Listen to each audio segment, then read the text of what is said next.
శ్రీకర్ ఎవరూ లేని టైంలో చూసుకొని ఔట్ హౌస్ నుండైతే బయటకు వస్తూ ఉంటాడు. ఇంతలో తనకి చాలా దాహం వేసి ఎలాగైనా ఇంట్లోకి వెళ్ళి కొంచెం వాటర్ తాగాలి అని చెప్పేసైతే వాటర్ బాటిల్ తీసుకొని వచ్చి అక్కడ ఉన్న వాటర్‌ని అయితే తాగుతూ ఉంటాడు. ఇంతలో ఎవరో అటువైపుగా వస్తుండడం గమనించి అక్కడ ఉన్న శ్రీకర్ అయితే అమ్మో! ఎవరో వస్తున్నారు అని చెప్పేసైతే ఆ డైనింగ్ టేబుల్ వెనకాతల కూర్చొని దాక్కొని ఉంటాడు.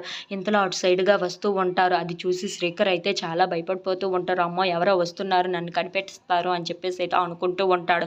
ఇంతలో అక్కడ ఉన్న అవని అయితే అక్కడికి వచ్చి శ్రీకర్ అని చెప్పేసైతే పిలుస్తూ ఉంటుంది. అది వినగానే అక్కడ ఉన్న శ్రీకర్ అయితే ఈ హమ్మయ్య! వదిన నువ్వేనా అని చెప్పేసైతే అంటూ ఉంటాడు. ఏంటి శ్రీకర్ నిన్ను ఇక్కడికి రావద్దు అన్నాను కదా! ఎవరికి కనిపించినా ప్రమాదమే కదా! అని చెప్పేసైతే మాట్లాడుకుంటూ ఉంటారు. ఇంతలో అవని వాళ్ళ మామయ్య వాళ్ళ ఆయన వస్తూ ఉంటారు. అది చూసిన శ్రీకర్, అవని వాళ్ళు అయితే చాలా టెన్షన్ పడిపోతూ ఉంటారు. ఇంతలో అవని దగ్గరికి వచ్చి అవని మాకు కొంచెం టిఫిన్ పెట్టు అర్జెంట్‌గా ఆఫీస్‌కి వెళ్ళాలి అని చెప్పేసైతే వాళ్ళ ఆయన అడుగుతూ ఉంటాడు. ఆ మాటలు వినగానే అక్కడ ఉన్న అవని అయితే చాలా టెన్షన్ పడిపోతూ ఉంటుంది.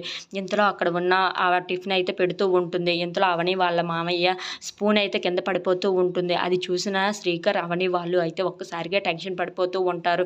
ఏంటి ఇలా జరిగింది? ఇప్పుడు గాని శ్రీకర్‌ని గాని చూసేస్తే ఏమవుతుందో ఏమో అని చెప్పేసి అయితే చాలా టెన్షన్ పడిపోతూ ఉంటారు.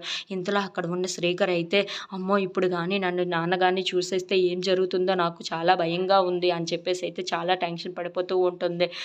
ఇంతలో అక్కడ ఉన్న అవని మాత్రం ఇప్పుడు ఎలా మేనేజ్ చేయాలి అని చెప్పేసి అయితే చాలా టెన్షన్ తీసుకుంటూ ఉంటుంది. If you like this video please like, share and subscribe friends.